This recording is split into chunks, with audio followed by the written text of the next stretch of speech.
Ayan, good evening everyone. Mag-live lang ako just to talk about what happened last January 1st dito sa Japan, dito sa west portion of Japan, specifically Ishikawa-ken or Ishikawa Prefecture dito sa Japan. Um, Yon, so that's what we will be talking about today. Yan. Maganda sigurong i-live ko na para malaman nyo rin kung ano yung pinagdaanan, ano yung na-experience namin dito. Especially dito naman sa amin, I'm in Joetsu City, in Niigata Prefecture, just a neighboring prefecture of Ishikawa-ken or Ishikawa Prefecture. Kaya naramdaman din talaga namin yung impact, yung intensity nung earthquake nung January 1st. At hanggang ngayon, actually, may mga alerts pa rin kaming nare-receive regarding aftershocks doon sa, dahil nga doon sa magnitude 7 point something na earthquake na nangyari. Ang tawag na ngayon officially ng Japan Meteorological Agency ay 2024 Noto Peninsula Earthquake. So, ang Noto Peninsula, ayun yung peninsula kung nasaan ang Ishikawa-ken or Ishikawa Prefecture. This live is also my way to make my family know, my friends also, and all the loved ones that I have in the Philippines, that I'm okay, I'm fine. I'm now here at my apartment here at Joetsu City in Niigata, Ken. So, nakabalik naman kami agad from our friend's house in Maki, which is in a higher area dito sa city. So, nakabalik kami after we evacuated last January 1st. Ayan. Ayan, pag-usapan na natin yung nangyari dito nung January 1st, around 4 o'clock in the afternoon. An ordinary New Year's Day. We thought it will be just an ordinary New Year's Day. Andito lang ako mismo kung nasaan ako ngayon, nag-chill in my apato or apartment. Yan, yung mapapansin nyo, pinost ko pa nga yan, yung twig na yan. Sakura twigs yan. Nandito yan sa taas dito sa part na to. And I was chilling kasi nga dito sa Japan, January or ang New Year ang pinaka-importanteng holiday sa mga tao. So, mas ito yung sineselebrate nila. At mahaba yung celebration nila. Actually, this is the last day of their New Year celebration. Parang hanggang 3 days. So, from January 1 to today. Yon. So, usually, pumupunta sila sa mga shrines or temples to have their first year or first temple visit for the year. Kasi they find it as like parang blessing or to ask for the gods, for the spirits and ancestors to bless them for the whole year. So yon, so nandun sila and buong araw yon, no? And hanggang ngayon, kanina I went out already to check outside. Tapos meron pa ring mga pumupunta sa mga shrines. Ayan. So going back to that 4 o'clock thing. So ang iniisip ko pa noon katatapos kong mag-lunch, katatapos kong kumain kasi parang very late akong nag-lunch dahil medyo busog pa nga after the New Year Eve or medianoche eating, 'di ba, nung madaling araw ng December 31st or going to January 1st. So, late na akong kumain around 3, ganyan, ng mga leftovers ko. Tapos after no, napag-isipan ko na itry ko nga sana na pumunta sa shrine. Kasi para lang maranasan ko kung ano ba yung ginagawa ng mga Japanese for their New Year celebration. At yun nga yung shrine visit. Kasi nga merong malapit dito sa area ko na pwede ko lang lakarin. So, bago yon nagpahinga muna ako after kumain. Tapos, nanonood ng YouTube, ng TV. Tapos, in-enjoy ko lang. Kasi it was also a sunny day. It was a very clear day. Last January 1. And then, maya-maya, biglang may parang swaying na nangyayari. So, nag-shake ng konti. So, for us, dahil medyo aware naman kami doon na Japan is really an earthquake zone. It's one of the most studied countries for earthquakes. 'Di ba? At sanay kami sa ganun. So, ang phones namin, nag-a-alarm naman yan time to time na merong small earthquake or merong big earthquake na nangyari so that we could prepare and we could also evacuate if we need to. Pero sa mga past days ko dito, past months, I've been here for 5 months now since I came last July. Walang ganong lakas. So, I thought the first shake, yung sway na yon, okay. Medyo, actually hanggang ngayon, nafe-feel ko pa rin yung hilo. Kasi parang, ewan ko, siguro mix of everything na yon, stress, of panic, meron, syempre may kaba, no? Hindi naman maiiwasan yon dahil it was a disaster. Like, I didn't know that I will experience it in my first year here in Japan. In my first, even I'm not yet here for 1 year. I'm just here for about 5 months mula nung dumating ako dito. So, imaginein nyo yun, like, na-experience ko siya ng ganun kabilis. So, yon nag-shake ng mahina. And then, chinat ko na yung yung kapitbahay ko. I have three neighbors here na co-ALTs ko rin, assistant language teachers. Hi Sir JC. Ayan. We have the same jobs here, but we are in different schools. So two of them are Americans and one is from Wales. So pero yung isa ay nasa US ngayon for winter break, nag-vacation siya. So ang natitira lang dito 2 neighbors. So, chinat ko sila like, did you feel that? It was a swaying. Like, I felt dizzy. And then, hindi pa nga parang nakakaisang minuto, medyo nag-shake ulit and then sumunod na yung sunod-sunod na, nag-alarm na ang phone and then nag-shake ang everything. Like, ito, natumba. Ayan, yung mirror ko doon sa loob ng kwarto, natumba, buti na lang hindi nabasag. Yon, so, it was like maybe less than a minute, pero almost 1 minute, ganyan na shaking. Like, terribly shaking. And good thing, walang anything na nalaglag or natumba. Kaya rin iniiwasan kung maglagay ng anything na pwedeng mabasag or malaglag sa akin. Kasi I know that Japan is really prone to earthquake. Pero, that kind of earthquake nung January 1, ay sabi rin ng mga locals dito na mga kaibigan namin and even yung mga partner teachers namin, first time din nilang naranasan yun dito in their lifetime. Yun yung parang pinaka malakas na naramdaman nila so far sa buong buhay nila. And lalo na ako na nakakaranas naman tayo sa Pilipinas ng earthquakes. Pero hindi yung ganun. Parang first time ko rin in my lifetime. I was born in 1994.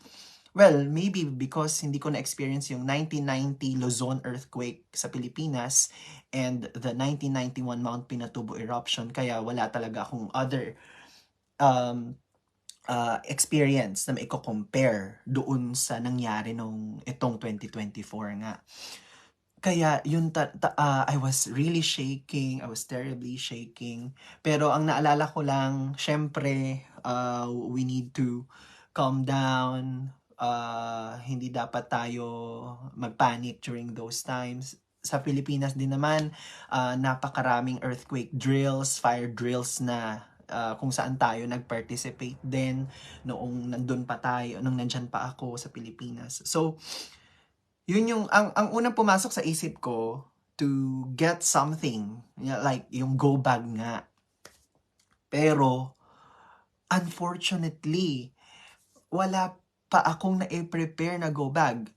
Laman yun ng orientation sa amin and all, pero yung hindi ko siya masyadong na-prepare or hindi ko talaga siya na-prepare, hindi ko siguro na seryoso ng todo.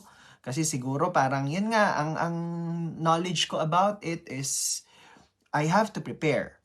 Yun, pero hindi immediately. Pero dapat pala talaga I should have prepared a go bag, no? Pero mabilis naman akong nakapag-pack ng mga essentials. So, ang una kong inisip dahil malamig din, yun pa.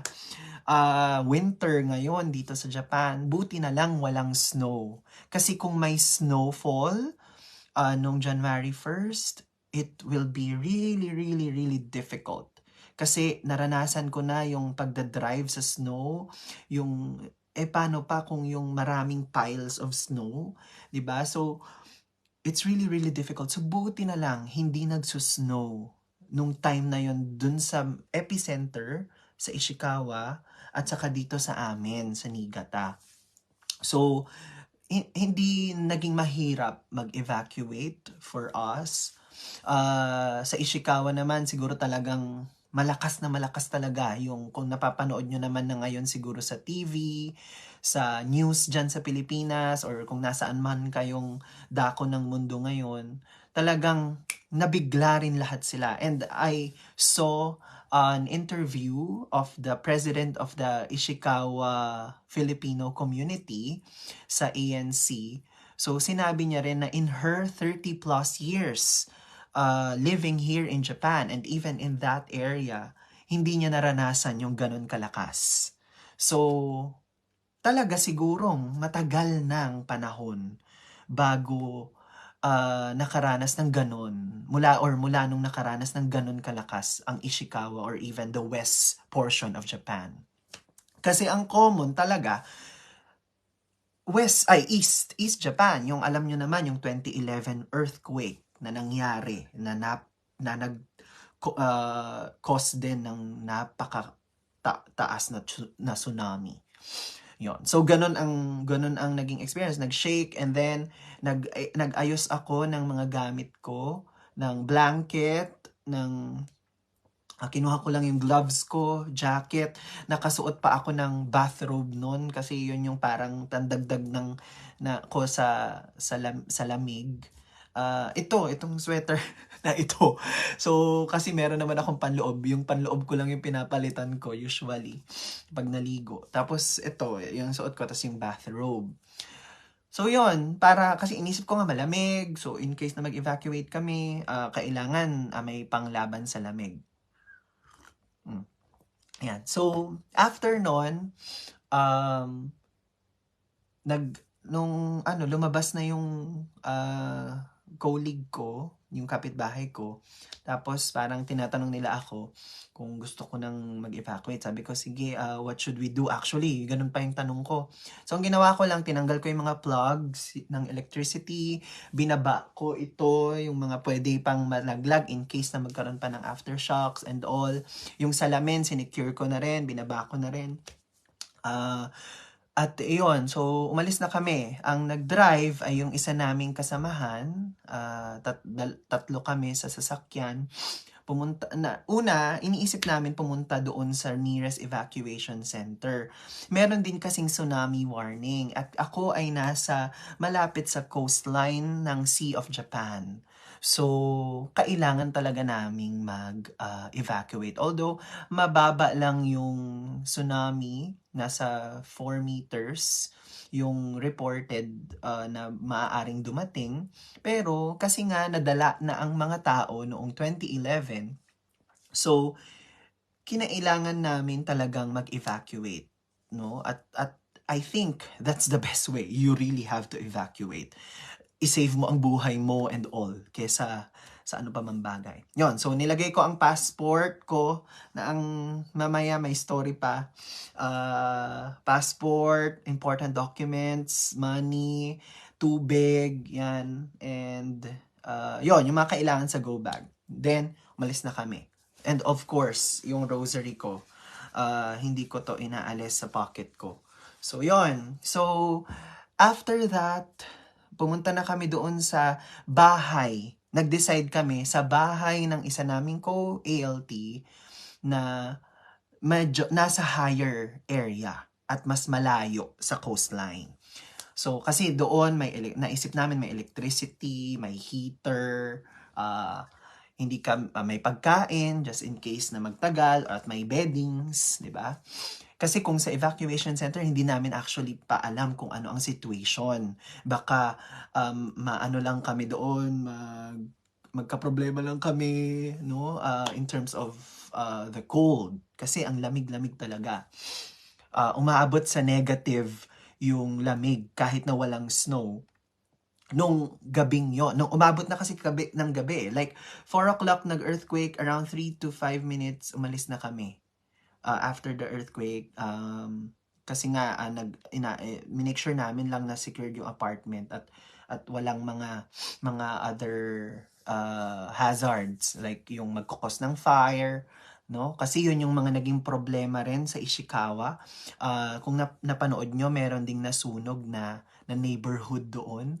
So, ang maaaring cause nun siguro ay kasi nga ang mga tao ay wala sa bahay.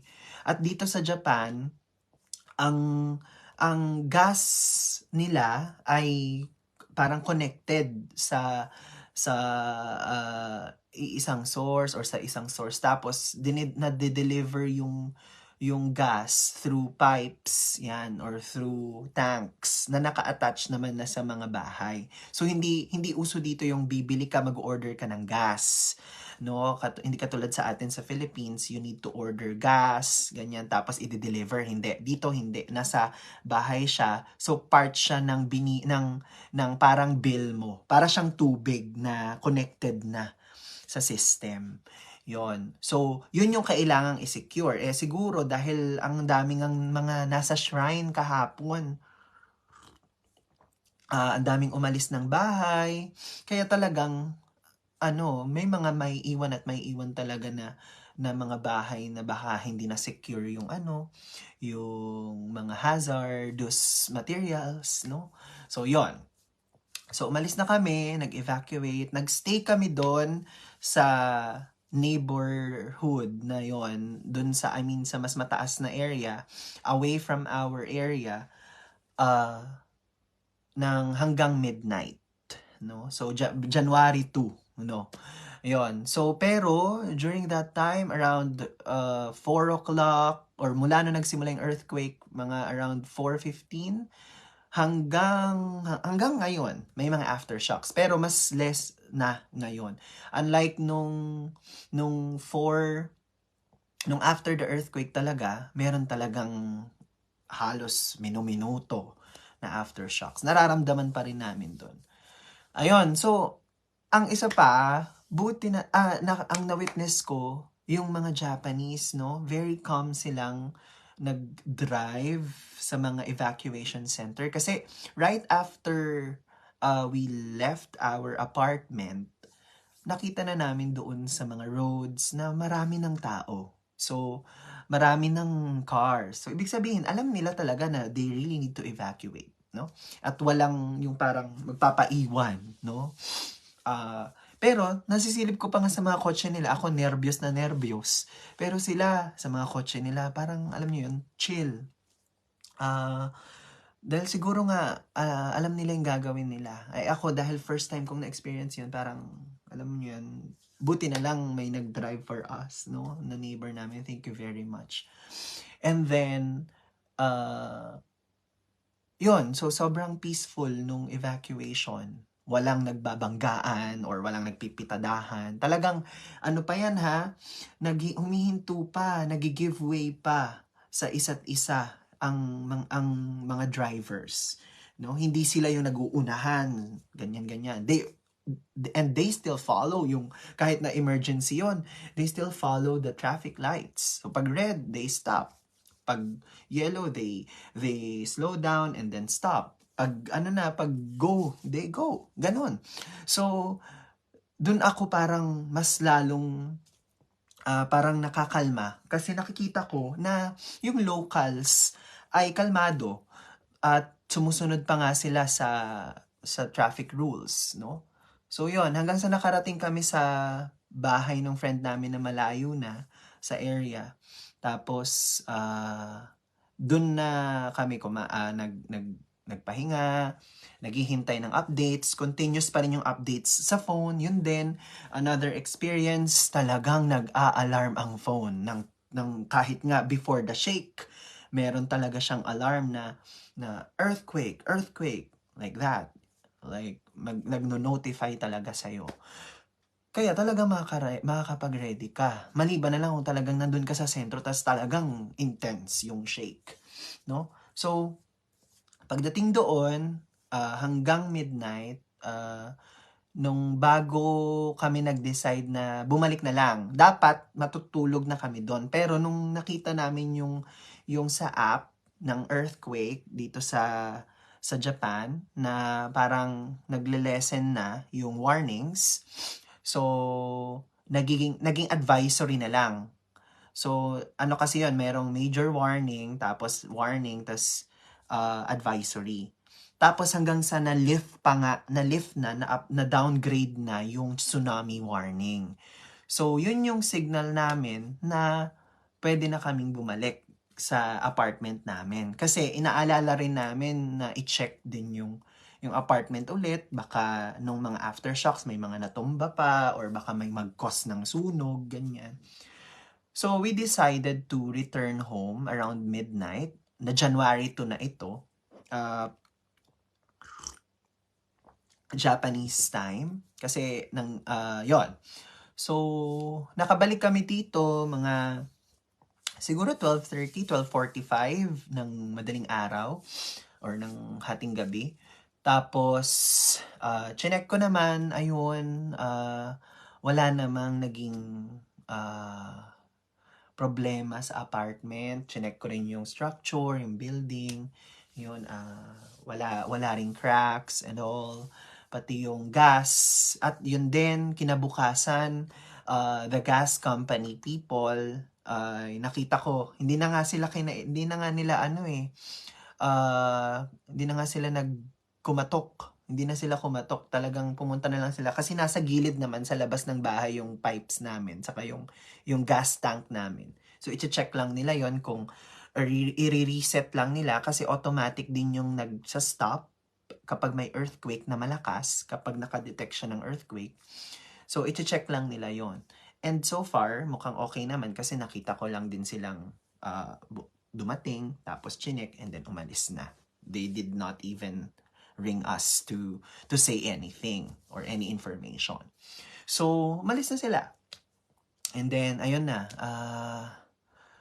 May mga aftershocks na iilan. Tapos, minsan may mga shaking. Yun nga, may mga shaking pa rin. Pero, paunti na ng paunti. Ayun. So, at hanggang ngayon, ganun, kahapon, nagpahinga lang ako dito sa loob. Tapos kanina, trinay ko nang lumabas kasi gusto ko ring makakita ng mga tao. Kasi parang, alam yun, to reassure myself that there is already a sense of normalcy around the area. Although kami ay hindi ganun sobrang naapektuhan, na-experience lang talaga namin yung shaking, and syempre may mga structures din siguro for sure sa ibang areas dito na natumba. Pero to see everyone around the area lining up again in the shrines, yun, kasi may mga nakita na ako na mga tao sa shrine kanina, ang dami na nila. Tapos, in-invite ko rin yung kasama ko dito, yung neighbor ko, na na bumili kami ng bag. Actually, bumili ako ng bag for go bag. Kasi gusto ko ng proper na go bag na. Ayun, which is yun yung next kong gagawin after telling the story. Yun. So, ang kagandahan lang din, mukhang na-delay yata yung story or yung news dyan sa Pilipinas. Kasi, naalala ko, yung relatives ko, or paunti-unti, mga galing sa Pilipinas na messages, dumating na, siguro mga gabi na, or kinabukasan na sila nag-message na, kumusta ako? Hindi ko rin pinapaalam na may nangyayari na dito or during that time. Kasi gusto ko mag-focus nun sa evacuation. Mahirap na kung halimbawa ano yun, yung parang while doing the evacuation tapos nagme-message pa ang mga tao. Di ba parang gugulo-gulo yung utak mo. So, buti na lang din na delay yung news sa Pilipinas ng konti. At nung simula nang may mga nagdatingan na pangungumusta sa akin, and I'm very very thankful. Thank you po sa lahat ng nangumusta, sa lahat ng mga nag-message sa akin through Facebook, through Instagram, through whatever platform. Maraming salamat po. Sobra kong na-appreciate yung pangungumusta ninyo. Lalo na sa mga panahon na yon na sobrang takot na takot din po ako. Like, syempre, maraming umaano sa utak mo during that time. Like, unang-una, I cannot understand Nihongo well yet. 'Di ba? Ang mga naririnig ko lang puro kudasai. Yun pala, ang sinasabi lang ay evacuate please. 'Yun. Konting Nihongo pa lang yung naiintindihan ko. So, sobrang laking tulong na yung pangungumusta ninyo, no? Maraming salamat po sa mga nag-message. Ayun po, maayos naman. At yun nga, nanay ko rin, parang alas 6 na yata ng gabi, nung January 1 siya nag-message. Tapos, sabi ko rin, buti na lang din. Kasi ayoko rin na, alam niyo yun, mamaya mag-breakdown lang ako habang nag-evacuate. Hindi ako makapag-focus, lalo pa ako mag-panic kapag may message na agad si mama.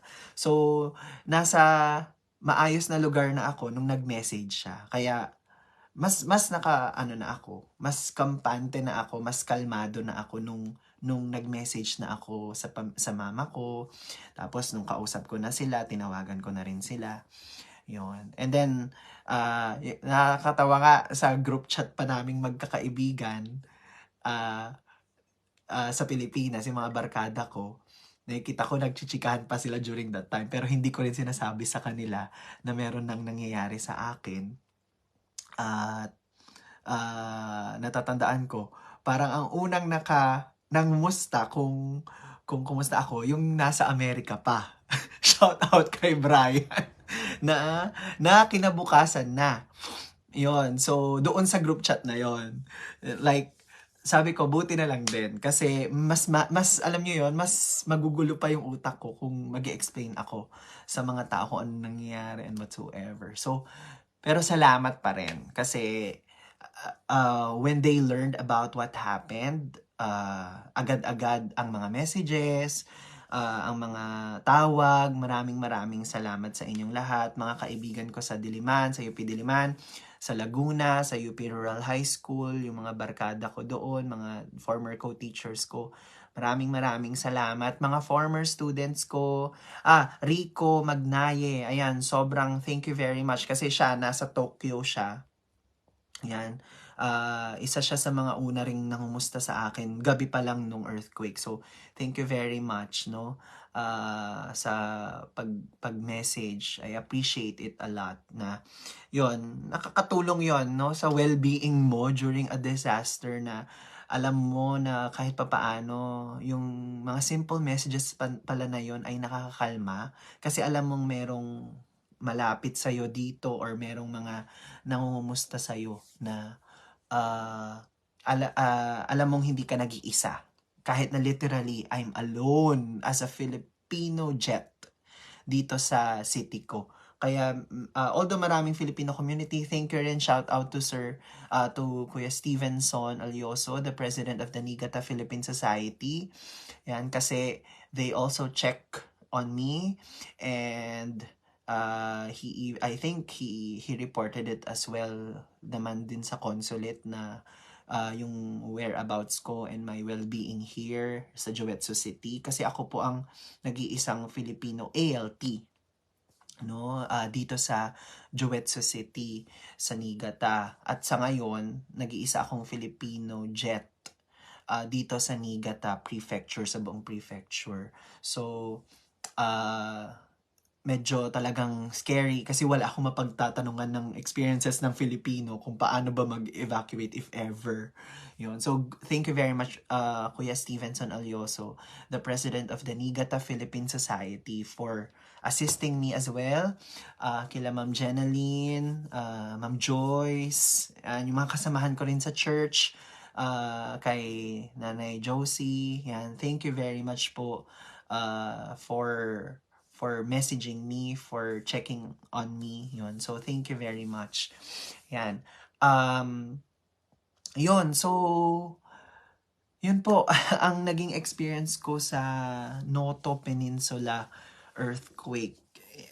It was difficult. It was scary. It was really, really, really a terrifying experience na di ko nga alam. Kaya nga ako nag-live kasi I hope this will also help me psychologically na to talk about it.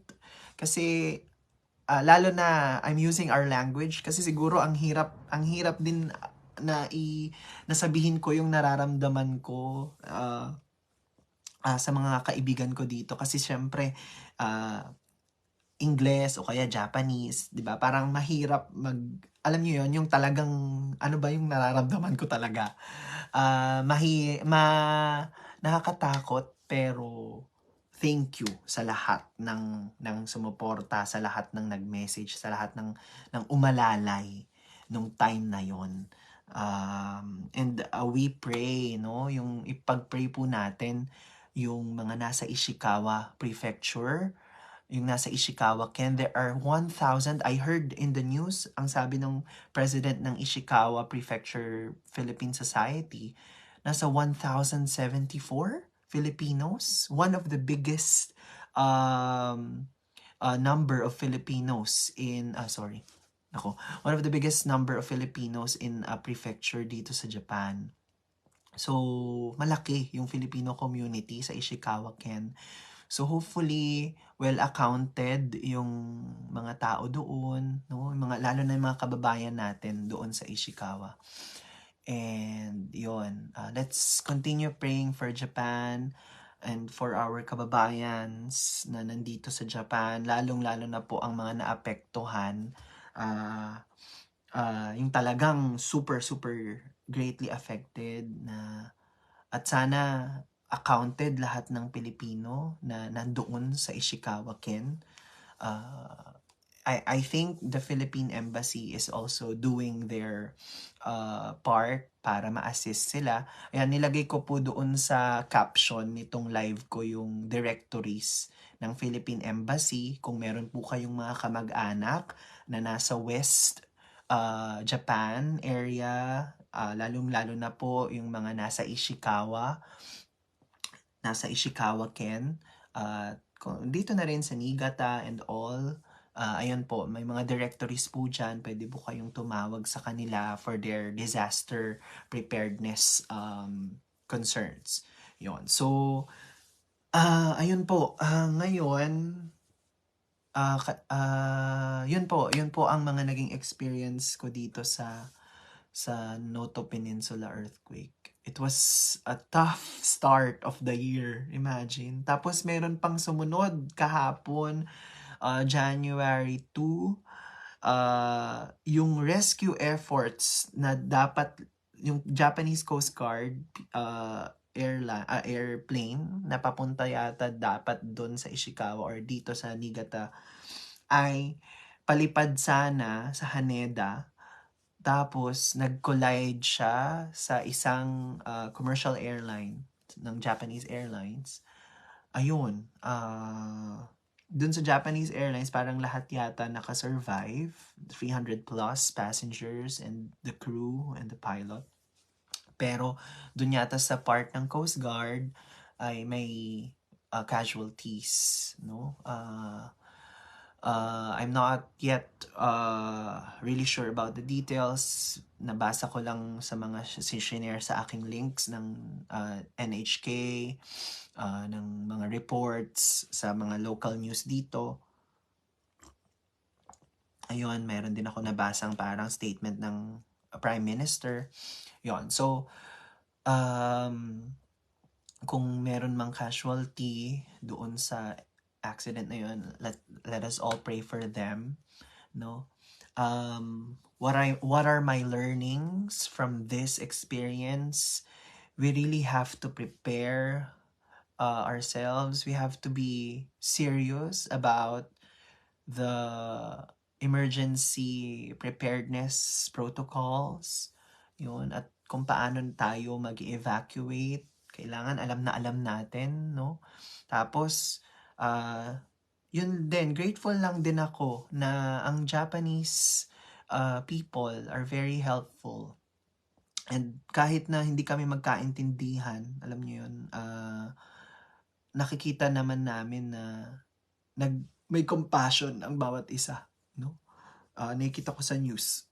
Yun. Tapos yung mga Japanese friends naman namin na marunong mag-English, kinukumusta kami. Yun. Tapos meron pa nga kaming isa na nag-work sa City Hall. Like 27 hours na siyang nag-duty mula nung nangyari yung earthquake kasi on call siya. No? Nagpasalamat din talaga ako sa kanya. Sabi niya sa akin, he's always scolded by locals, no, doon sa trabaho niya kasi nasa City Hall siya. Pero during that time daw, people are very grateful. So yun yung parang nakakaano sa kanya na at least, no, being grateful is still something na nakakatulong sa well-being ng isang tao, lalong-lalo na sa mga kalamidad gaya ng nangyari noong January 1st, the start of 2024. No, it was not an easy start, especially for the Japanese people. They've been through a very big one last 2011, no, noong March 2011, and I think it's their strongest in their history, that 2011 one. That's why they were able to really prepare for instances like this one, right? Like what happened last January 1st. Kaya yung apps nila, even their siren systems, their announcement systems, lahat yan nag-aalerto sa buong lugar. Like nag-e-echo, makikita mo sa radio, may emergency procedure din sa TV nila or sa cars nila na nag-a-appear yung mga alerts, ganun. So, na-witness ko naman yung kanilang emergency preparedness and protocols. So, ayun, maraming salamat again sa pagdadasal, sa mga nag-message. Maraming salamat po. Again, I am safe here. Now, I'm in my apartment. Mula sa pinag-evacuatean naming apartment din naman na mas malayo dito sa ng aming kaibigan. So, nakabalik na po ako. Nung araw din na, bali midnight na. So, January 2 na. Nakabalik din naman po ako agad dito. Hindi ko kinailangan magstay doon sa apartment ng kaibigan namin sa higher area. Yun. So, safe po. May mga aftershocks pa pero I'm very grateful na hindi na sila ganun ka lakas at hindi na rin ganun ka ramdam. No? Minsan nakikita na lang namin may notification na may nangyari palang aftershock pero hindi na namin naramdaman. Ganun. Ayun, so maraming salamat po. Again, nasa caption po ang link ng Philippine Embassy in Tokyo. Pwede nyo pong ma-check doon yung directories nila for emergency preparedness. Baka may gusto kayong i-check ng mga relatives nyo, lalong-lalo na kung nasa Ishikawa Prefecture, tapos hindi nyo sila makontak kasi nakikita rin namin sa app ngayon na down pa rin ang ibang mga telephone companies or satellites and I mean networks doon sa area na yon, no? Kaya again, yun po, let's pray for Japan, let's pray for everyone, not only here but lahat po ng mga nakakaranas ng kung ano-anong uh, nararanasan ngayon sa buong mundo, sa Palestine, sa Israel, lahat ng mga taong naapektuhan, ipagdasal po natin dito sa Japan, dyan sa Pilipinas, no? Ipagdasal po natin lahat ng mga tao sa buong mundo. Ang daming nangyayari, no, worldwide. Isa lang to doon sa maraming nangyayari sa buong mundo. Kaya ipagdasal po natin ang bawat isa. Ayun, so maraming salamat po. Arigatou gozaimasu minasan for watching and hopefully ayun, maging maganda pa rin well, I'm still positive and I'm still praying that the 2024 will still be a good year for all of us, no? Maaaring hindi naging maganda ang simula pero hindi naman ibig sabihin na yung simula na ang magdidikta nung mga pwede pang mangyari in the coming days or in the future or even in the last days of 2024, no? Let's still be positive that nagkataon lang talaga na napunta sa first day of the year yung mga terrible accidents na yon, no? At sa mga coming years ay may mga darating pa. Okay? Ayun po, na maganda. Ayun, maraming salamat po sa lahat. Yun po ang aking update post 2024 Noto Peninsula earthquake. I'm here at Niigata Prefecture, a neighboring prefecture of Ishikawa Prefecture, which is the epicenter of the earthquake of January 1st, 2024. Yun, maraming salamat po sa inyong lahat. Konbanwa minasan, oyasa minasan.